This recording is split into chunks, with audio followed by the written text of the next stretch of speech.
Dun, dun, dun, dun, dun, dun, dun. Okay, we are recording. Okay. All right, good afternoon, everybody, and welcome to the GSFE Admins Podcast, the podcast by and for GSFE admins. We are coming to you from the Midwest Google Summit in the lovely and snowy Wisconsin Dells. Not as lovely as without the snow. I don't know. I thought the snow actually made it very pretty. It's I'm just very tired bright. of snow. IT guys don't like all that light. Not cool. Yeah. Be nicer if it was warmer, though. No, I'm still getting a spot there on the camera. I'll go get it. Anyway, my name is Lance Lennon. I'm the technology coordinator for the Eagle Grove Community School District in Eagle Grove, Iowa. It's recognizing Carl's stickers on your laptop as something it wants to track. Oh, super. I'm Chad Frericks. What do I do? You're a tech director at I am a tech school director district. at Adele DeSoto Minburn near Des Moines, Iowa. And my name is Carl Hare. I am the director of technology for Ames Community Schools in Ames, Iowa. And while Lance is poking around with the camera, one of the things that we always do when we happen to have the chance to broadcast live from a technical conference, we like to talk about some of the new things that we've heard about, some of the new things that we maybe saw a presenter do, or even some really good questions that were asked. We are going to give a chance for our viewers here that are actually watching us do this live, give them a chance to ask some questions if they'd like as well. But Chad, do you have anything that you saw that was neat or cool or new at the conference so far? We're only one day in, so 50% of the way done. I presented 2 of the 3 sessions that I could go to. So I only went to one. Well, 2 if we count Stacy's stuff. They were showing off some cool things with Google Earth and Tour Builder Creator. I mean, that's always cool stuff. That's getting kids excited about what we're doing with the tech. So there are some announcements, but I think we're going to talk about that a little later. Yes. Right? Yeah. Yep. We're gonna leave that one really important thing till later. Right. So yeah, not too much new so far, but there's a couple sessions tomorrow that I want to get to that I'm hoping to see some new stuff. Very cool. How about you, Carl? Actually, I went into Tammy Lynn's session on Google CS First and Scratch 3.0. See, that's the one I wanted to go to, and I had to present some awesome spreadsheet wizardry at that time. And you had a full house, too, I saw when I came by. We had a good time. But I hadn't gotten a chance to play around with Scratch 3.0 yet. I've used Scratch 2.0 quite a bit. We use Scratch quite often in our district for all sorts of different things. And we have kids learning some basic programming with Scratch. We have kids creating math games with Scratch to then have other students do review activities. And so being able to see Scratch 3.0 and how it ties into Google's CS First curriculum was really, really kind of neat. I hadn't really taken a chance to sit down with that and start to look at it yet. A couple of my tech coaches in my district have been digging into it a little bit. So it was nice to kind of sit down and have to kind of go through it, watch the videos, and learn the tools. So good on Tammy for that session. Had lots of people getting into it. Some folks that had no idea what Scratch was at all, which I thought was kind of crazy that they wouldn't know what Scratch was. But that's all right. That's what conferences are for, right? To come and learn from people and learn new things to take back to our students. And the CS First stuff that they put on top of Scratch, I mean, Scratch you can do alone. The CS First curriculum pieces that Google provides for us on top of that, very solid and long-standing piece of software, just makes it that much more powerful. You know, one of my favorite times as a tech director, I don't get to go into the classrooms much anymore. My tech integration stuff has sort of had to give way for more technical things. But when I do get to go in there, I try to make the most of it. And one of my favorite things is going in and programming with Scratch with littles. They just light up when they can move that silly little cat around the screen and make him do flips and things like that. They are ecstatic. And make him meow. Yeah. Meow, meow, meow, meow, meow. It's fine. Pick a new sound. It's a cat. What, you want a hairball sound? They're 6. Well, and now with Scratch's integration with like our NXT bricks, right? So our first robotics stuff, they can use the block programming to program those bricks, which we couldn't do before. And it's really, really neat to see those kids light up when they get it to do something, right? I told it to do a circle and it made a flip. Oh, this is awesome. It's really, really neat to see. It is. And they're so engaged, and they're learning to code and don't even know it, is what's super cool to me about that. Because everyone should know how to code. And okay, so I don't want to derail the conversation, but where do you stand on the pro block coding versus anti it's not really coding stance? I mean, it seems to be quite the divisive conversation. It does. And it is. I'm a coder. I don't think it's fair that everyone doesn't have to learn HTML the hard way anymore. I had to code that stuff before there were editors. I was going to say, I wrote it in a text editor. In there. Yep. Yeah. But, I was a comp sci major, so I had to actually code like line by line. I learned to code in second grade on Apple IIs with BASIC, Apple BASIC. I made a couple games on there. So coding. And the problem you're running into is the definition of code. And if you're saying they aren't writing code, why does code have to specifically be either CLI or words or something like that when Scratch very well, putting the right pieces in order is technically coding. You are telling it to do something in sequence as you would do in a computer program. It's learning it differently. It's no different than the person who learned, BASIC to the person who learned Visual Basic or the person who learned C++ or Java. They're different. And this is just a different kind of code. I agree. I'm not on the code has to be typed out in script side of the fence. Syntax is irrelevant. It's not what they're learning. They should be learning algorithmic thinking.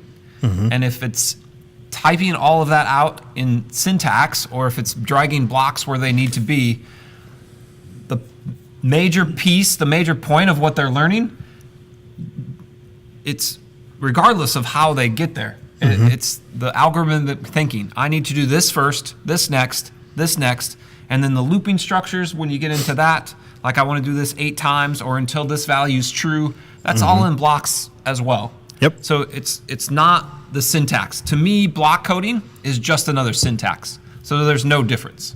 So you just think of the block coding, whether it's Scratch or whatever block coding language you're using, it's still just coding. It's just a different syntax to get a result to a problem or a solution to a problem. Yep. And I think if you stopped and said this is the end all be all, block coding is everything, then we might need to have a more strong debate. But you're 100% right. It's that whole computational thinking sort of setup, right? If I want this to happen and then this to happen, that's the whole point of this, right? And the fact that we can have this great conversation about coding at a conference that's technically Google-focused conference. I mean, it's the Midwest Google Summit, but it's still the tools that we have that Google provides us with the CS curriculum tied to a great tool that MIT makes available to everybody for free that brings these resources to every single kiddo that has access to a device. Really levels the playing field, which is actually what we're going to end up talking about a lot today. And all that said... Whoa, it's almost like he knew what he was doing. I know, right? Yes. And all that said, block coding is sufficient to a point. I mean, you obviously can't do things like build classes and polymorphism necessarily in block coding. So when you get to the advanced stuff, you're going to need to type stuff out, right? So block code, and someone has to write the code that drives that block coding. I mean, it's like, I'll correlate that to Data Studio and spreadsheets. Of course you will. The syntax stuff. That's my fave.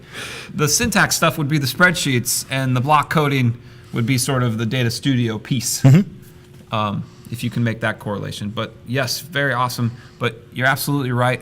It levels the playing field and makes coding accessible to more people. That some people are honestly just scared of all that syntax. If you have to write, God forbid, don't do it anymore, write out by hand HTML code, which is super silly in today's world. But you mean that's type scary. out the code rather than Right. you're not like you didn't actually write it down and then type it. Okay. no. I just want to make sure. You never know. Typed. All right. But when you get to line coding, some people get really freaked out. Like I'll even make the mistake. I'll use a stupid curly quote instead of a straight quotes for different things. And you'll get in and you'll do this and, well, this is what's supposed to happen. And now it's not. And they get really worked up about some of that syntax sometimes. And they get worked up into what I would consider the grammatical errors of the programming world. Yep. And not be able to focus on trying to solve the problem. Right. You're debugging more than anything, and that's where that block coding makes it easier to get into to start with. It does. But And debugging is problem solving also. it Yeah. is. Yep, it is. And I agree. you'll have to debug the block coding as well. It's Yeah. just, If it runs into an issue, you you have to fix And it. that's the whole. I don't care whether it is block, whether it is syntax, whether it is Text-based. I don't would even- you yeah, call it's that? a- Non-block coding. Non-block coding. whatever it is in the end you're learning the problem solving situation, and you teach that to the littles who then at least get that taste of coding, and maybe they just get a desire or a love for it, and then they'll go on to learn. When you talked about you would code on the Apple IIe, you would do your basic or whatever, same type of thing. I did it on a Commodore VIC-20, and I did a Donkey Kong takeoff game where I put in line by line, and I learned the hard way. No, I was like, after a while, you started off with line and you numbered the lines, and I first started numbering them 1, 2, 3. Well, if you had to insert a line, Nope. you had to Bad. renumber all the lines. Oh, I'm going to go to That is tens. Well, bad then you find out practice, you had to Mr. add in more Lennon. than 10 lines, and so you learned by failing, and it gave you a taste of it. And by no means am I a coder now. As a matter of fact, I don't even know that I could. Fail forward. But yeah, if it gets them to that point, that's where the next generation of coders are going to come, and who knows what they're going to come up with, because it's just like Scratch. Somebody at MIT thought, why don't we make it easy to code? Well, what if someone makes it easier to write the code that makes it easier to code? And just at some point, I don't know that's going to be AI, but something's going to happen. That's already happening. So Right, there's I already agree. AI that exists that can write code. You give it a problem and it starts to code for you. So That's good. We're one step closer. Sentience. So, Lance, I know you presented twice today as well.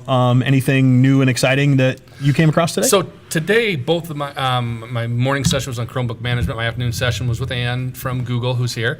It was just on growing your classroom with Google. So it was actually not an IT-based one.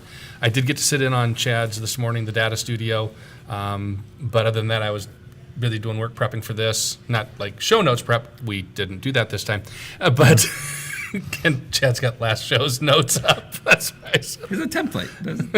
But in the end, I think I've got more on my list tomorrow to see. Today was just kind of filled with me having to prep for other things. So Lance, Sure. you were able to present in sort of that shared session with Yes. Ann from Google. Yes, Were there any cool things that she brought that were new? that she brought. Well, that she talked about or mentioned? Well, the App Hub.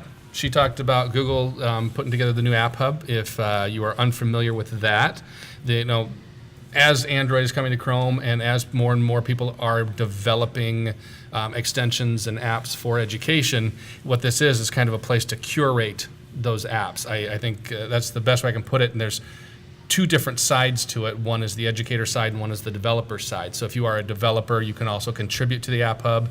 If you're a consumer, you can go there. And there's some really good search features in there. And I don't remember the term she used, but there will also be, I want to call it a Spark Center. Mm-hmm. Yep. I don't know if that was the Sparks. term Yep. she... Yep. Idea Sparks. There we Yep. go. Thank you. So I knew Spark was in there. I didn't know how it was in there. It shows how much you paid attention. Obviously. I was worried about my presentation. That was supposed to be me and Gen Z, and she had another session, so I had to do it all myself.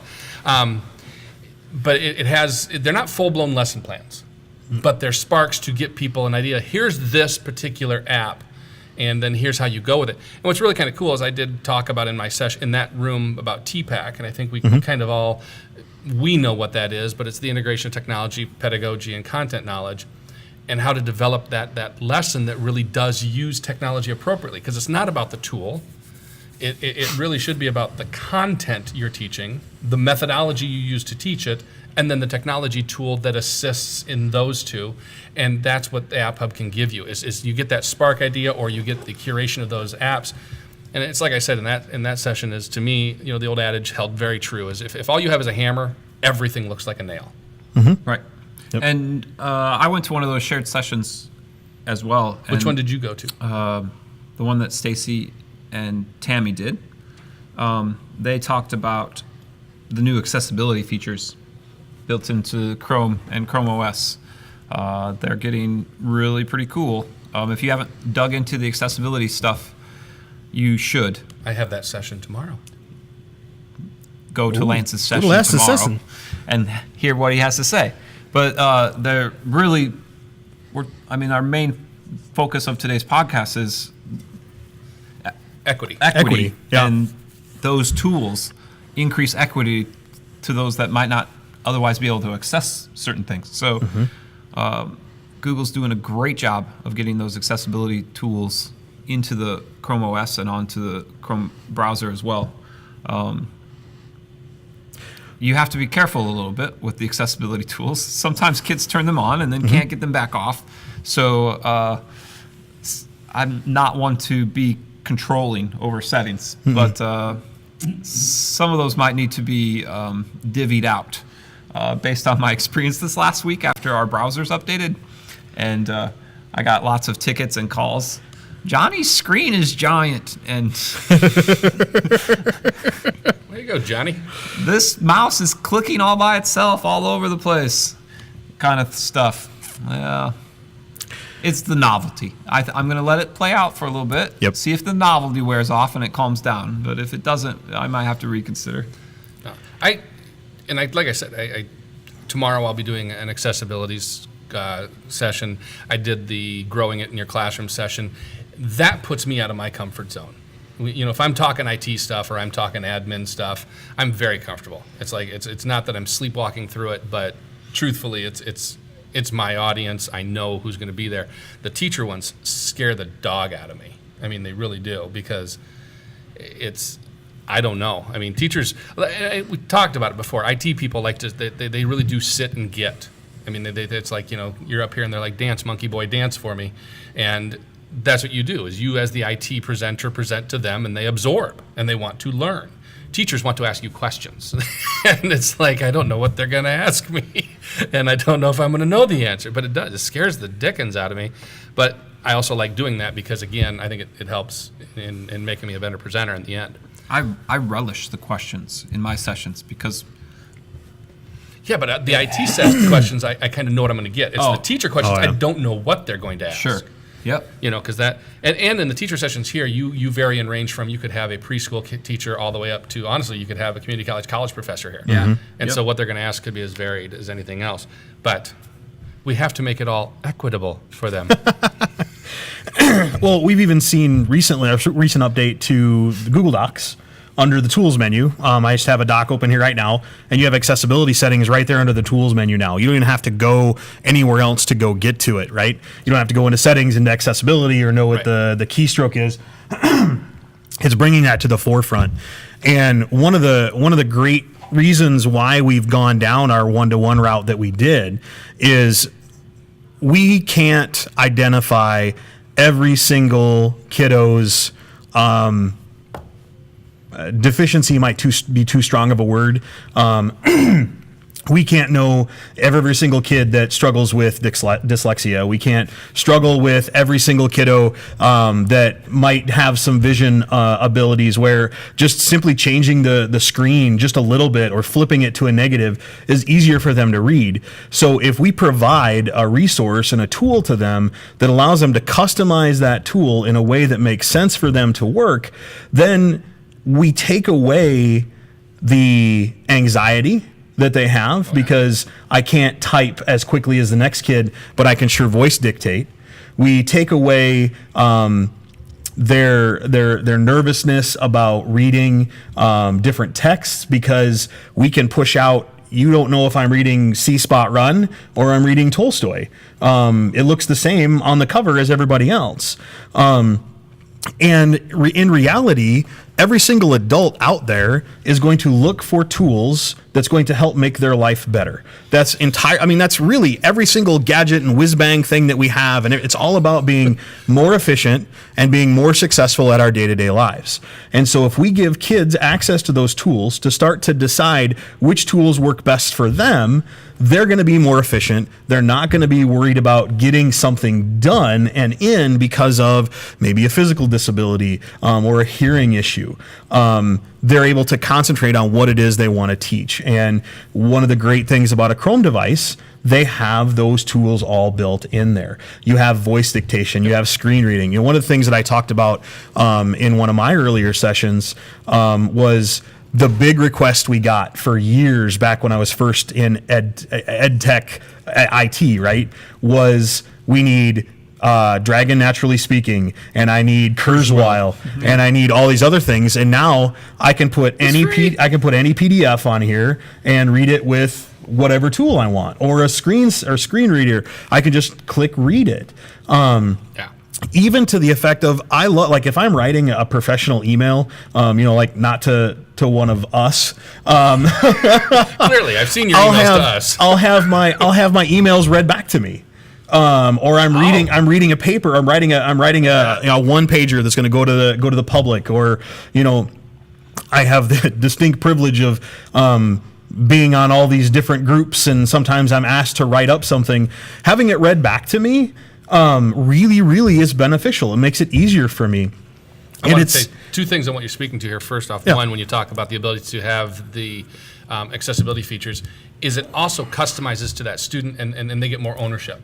And that's one of the things, we talk about. There's simple things too, and it's not just accessibility, but we allow our students to put stickers on their laptops. If you look at all of our laptops in the video here, they're stickered, they're customized, they're ours. They take ownership of it, and this allows them to take ownership of their device, but also of the work that they're doing and their ability to do it. Two, when you talked about whether the kid's reading See Spot Run or Tolstoy, you have an incredibly differentiated classroom, my friend. That is amazing. But what I like about this Tolstoy thing he keeps talking about. Toy Story? Toy Story, that's what I heard.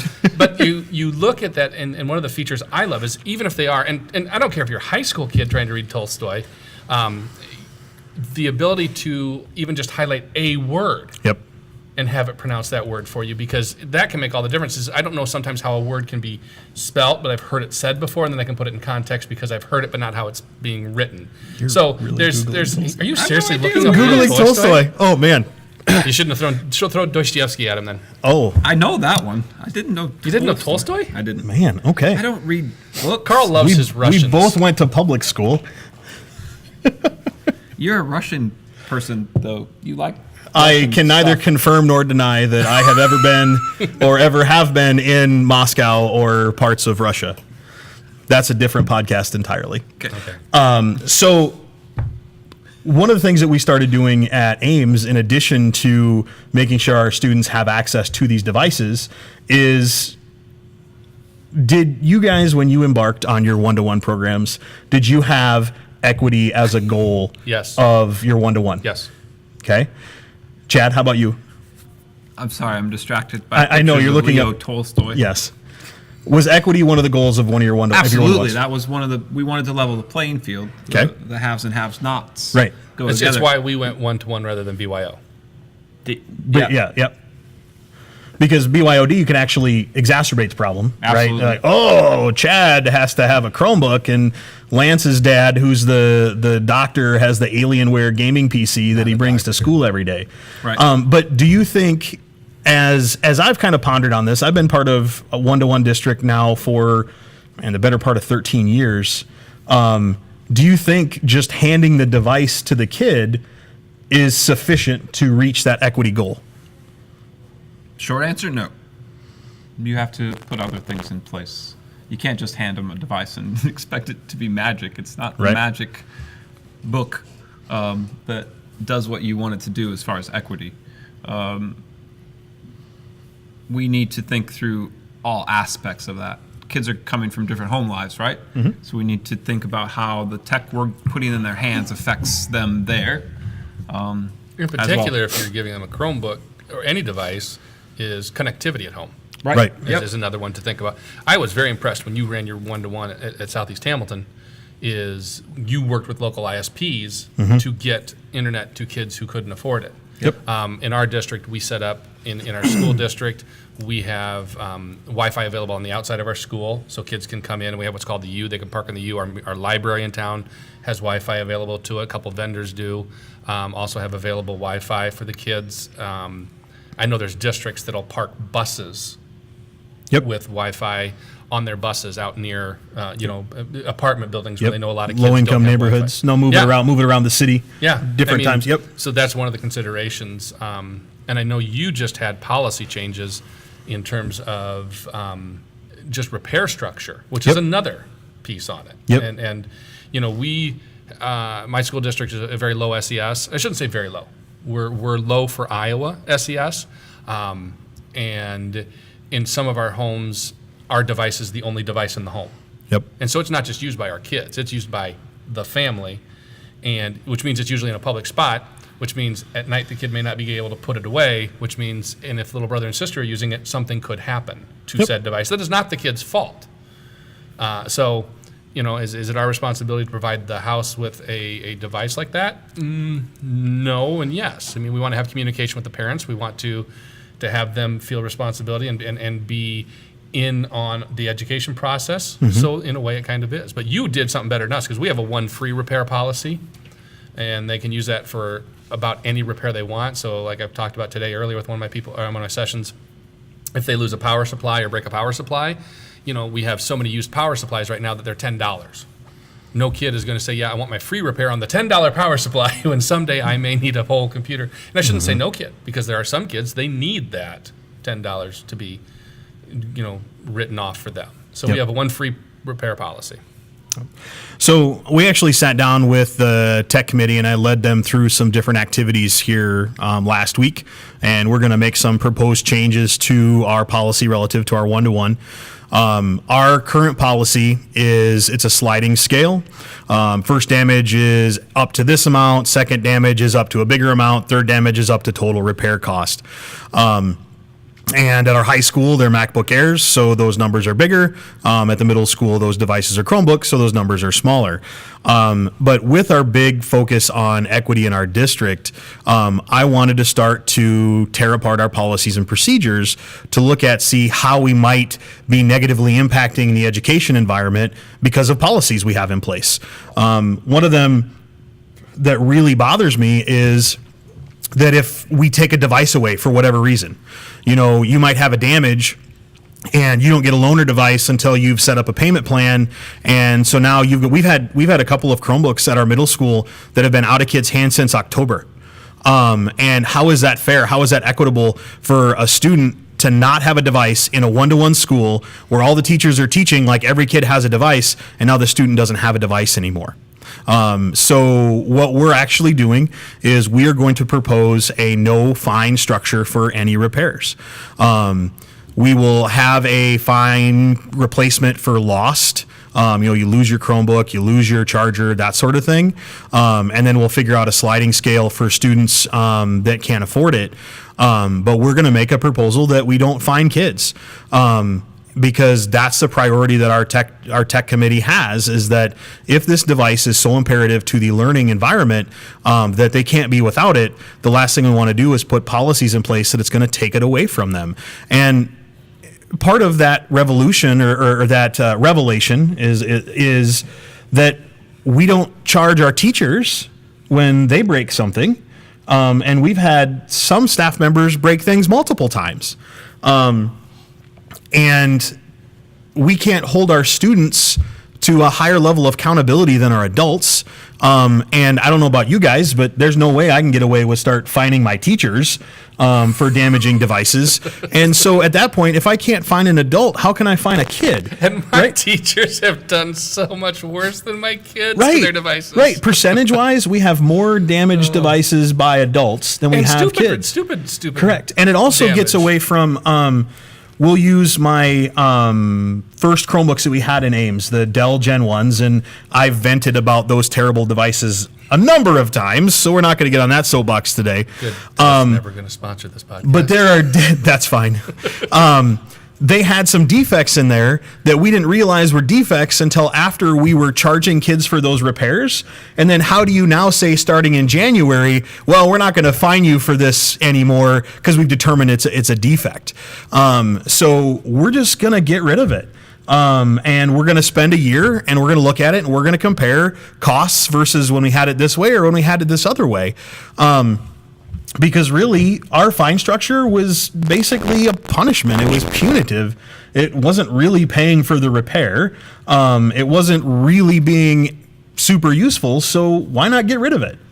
But to be clear, not everyone is like Iowa, where because you have an equipment breakdown policy. I mentioned that. Yep. And I think both of my morning sessions both of my sessions today, we talked about that a little bit.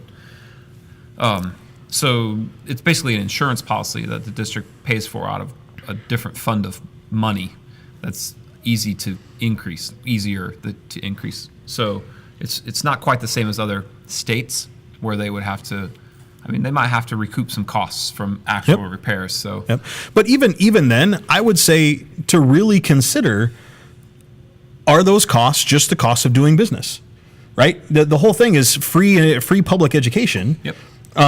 So why are we raising the stakes all of a sudden when our textbooks that we're handing out are just a little bit more expensive to start with, but they have more textbooks on them than a single book. But so we're doing that. We're getting rid of the fine structure, or proposing that. Ultimately, our school board can say, no, you're crazy. Right. But that's not going to happen. And then we've additionally, back to the access, we have reached out to a couple different cell phone providers and have working with a company called Kajit to provide mobile hotspots for checkout for our students. They check them out from the public library, from the school library, and they have them for the remainder of the school year. And then they turn them in at the end of the school year until we change the policy to where kids keep their devices year round. Which is also going to be a proposed policy change for actually this summer. So kids' devices they're going to be able to keep them. Yeah, so we went through that particular policy change when I was at Spirit Lake. We changed from collecting all of them to allowing the high school kids to continue using their devices throughout the summer. I didn't quite win that battle all the way. So I got at least the high school to keep theirs. You did way better than me. At ADM, that was the policy going into the one-to-one, was the kids would keep them over the summer. So all we have to collect is the seniors, so as they leave, so we can cycle them through. So absolutely, you have to think that for some of those kids, this is the only device in the house, and this is what they need to use. So as far as the internet access part, at Spirit Lake, we extended school hours when we went to one-to-one. Both before and after school, we had associates monitor common areas where kids could come before and after school. We had some kids put together a Wi-Fi map of the community where there were free and available Wi-Fi hotspots. So they had access to that map. Some of that work still has to be done at ADM.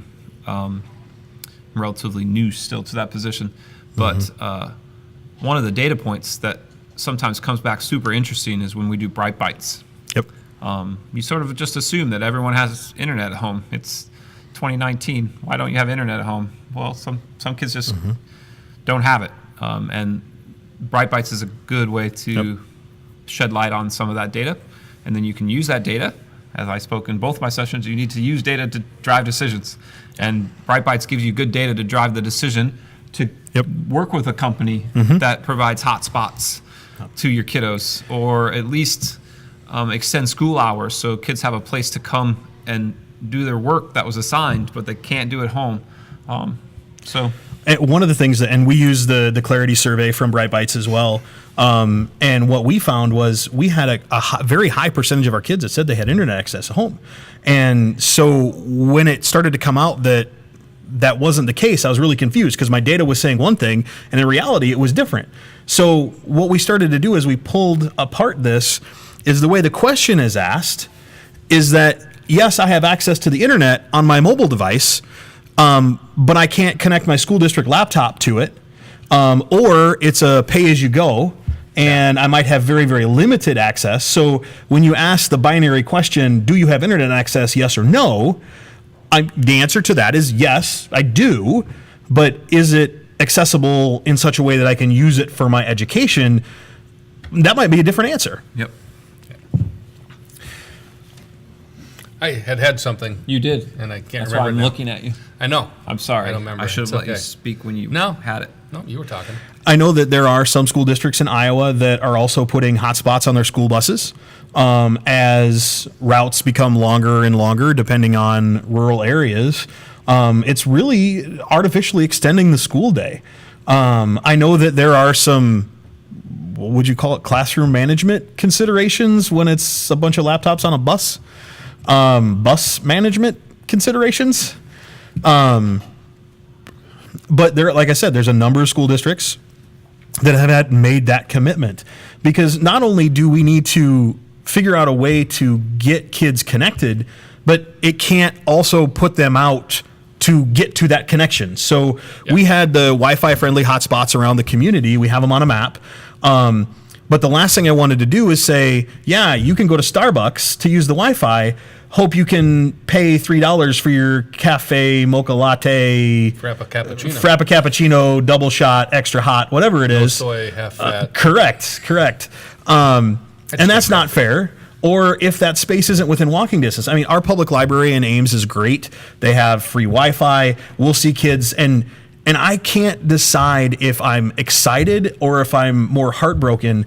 When the library's closed, we'll see kids sitting outside on the sidewalk with their backs to the library, school district device in their laptop, trying to use the Wi-Fi in the public library. I'm excited that they're doing the work, but on the other hand, they're like, how? That's not fair that these poor kids have to sit on a sidewalk to get this, right? So the library is great, but Ames is not a small community. And if you can't get from the west side of town to downtown where the public library is, if that's the only place, that's not fair. No. And so we had to go that extra step. And it's something that I think gets bypassed. You know, I look back and I thought it was a really big deal that, oh yes, our one-to-one is going to help eliminate the digital divide, right? And it really, if you think about it, we actually, maybe we're making it worse, because we let everybody think how great we were doing. We were giving devices to kids, but in reality, they still didn't have the same access that some of the other students might have had. I'm going to go back only because I remembered what I was going to say. Is, you know, you talked about you're doing free repairs now and the cost of doing business. When we went one-to-one, one of the greatest things that we did at that point in time was really pull back on our printing, our student printing. Our student need to have to print something for their teachers to correct. I mean, by digitally submitting it, by sharing it, those types of things. What I was able to do over the course of looking at what we used to spend on toner and what we spend now, just to keep those printers running, and not even talking repair kits, not even talking to printer replacement, we more than cover our annual cost of repairs. Now, the machine itself we aren't covering. We are not covering the cost of that machine by not printing. We are covering every repair we do. And if we start charging kids for those repairs, are we now not making money on the device? Like what you say, I want to keep my kids' devices in their hands through the summer too. I've lost that battle. My superintendent doesn't see it the same. I'm hoping, you know, as much as he doesn't listen to this, that he hears this one. But I just think, yeah, when you talk about now, when you go towards giving it to them all the time, having them keep it, not paying for the repairs, I think that next step is, how do you get ubiquitous internet access to these kids, and not just access, but quality access. Right. Now, High speed, reliable. Yeah, we've got about 13 minutes left, and we do have an audience, because when we get to do these live, we do have people here, and you guys are all on camera, and I say, wait, say hi. Nobody's saying hi. Oh, we had one person say hi. That's awesome. Just wondering if there's any questions from the audience right now. That's a lot of blank stares. They're all See what I told you? all IT people. Yeah, They're all busy working and fixing things that got broken while they were out of the office today. We need a soundboard with cricket noises. we need a Foley board. We've talked about that before. We have. Why don't you guys wrestle with one we discussed earlier, filtering at home? Oh. So that was part of, Yep. I thought that's where we were going next. Does it make it more inequitable? So the question asked is filtering at Thanks, home. Hank. Does filtering at home, and it's from Hank Thiele, does filtering at home make it equitable, or does filtering at home make it less equitable? And my personal philosophy is that home filtering makes it more equitable, because then when they're at home, everybody has access to the same, or lack of access to the same websites, whereas if there was no filter and you just happen to have parents who are completely disinterested in what you are doing and didn't care, you may not have the same guidance that another student does. It's so, the worst part is it's in local parentis with the parents. I mean, so they are technically there, or the guidance, or the adult supposedly, but so we filter off campus. So do we. I think it's a super fine line, though, because often we're asked to be the parents too often, and so that's a hard one to answer, because you're going to get those kids that are just totally unsupervised. Yep. They're allowed to take their device into their room and do whatever they want, when it's there. So if you're not filtering, that means no one's filtering, and you just gave them access to a world they might not otherwise have access to. So I lean on the side of off-site filtering, just because it's part of my job, I think, to keep the kids safe. And I want to think that I'm doing the best I can to do that. And by not filtering off-site, I don't think I'm doing the best I can to keep them safe. But you're not providing the internet off-site. You're Yep. allowing them to eat junk food Yep. off-site. You're right. And the students that you're filtering off-site, are you not giving them the street smarts to prepare them for a world of unfiltered internet? So I don't know if that was clear, but Hank said we aren't. Keeping him from eating junk food. I heard the junk food. I was trying Yeah. to remember the first one. Do you remember what you said first? No, it was Okay. amazing. We're not providing great. the internet. Yeah, we're not providing internet Yep. at home. We're Yep. not keeping her from having junk food, and we're also not giving them the skills to navigate themselves. Yep. And I hear you, but the difference is I'm also not providing them coins for a vending machine to get the junk food, where we are providing them a laptop, which gives them means to get to internet sites they may not get to. So I think there's a bit of a more responsibility, because we're at least giving them the tool, and we need to, and for me, you know, the system we have in place is, what it actually does is, when a student goes to a site that they maybe shouldn't be going to, it gives them a warning first. And then it's not going to stop them. They can still get there if it's a questionable site. Some sites are blocked, but if it's a questionable site, it'll give them a warning. They then have to make that decision, do I still go or not, knowing Mr. Lennon is going to get an email that says you did this, and he will look at it. And some kids still choose to. You know, they don't care. But others don't. And so, in a way, we kind of are training them. But no, it is. I agree with Chad 100%. It is a fine line. And at what point do you say our responsibility ends and the parent begins? Yeah, and I've gone back and forth on this particular issue, because I absolutely see both sides of it. But right now, if you ask me today, I'm leaning on, I need to keep those kids safe on the device that I gave them. If they choose to use a different device and go where they want to go, that's fine. But I gave them that, so I feel more responsible for where they go. So it's more of me feeling responsible for that access that they otherwise might not have.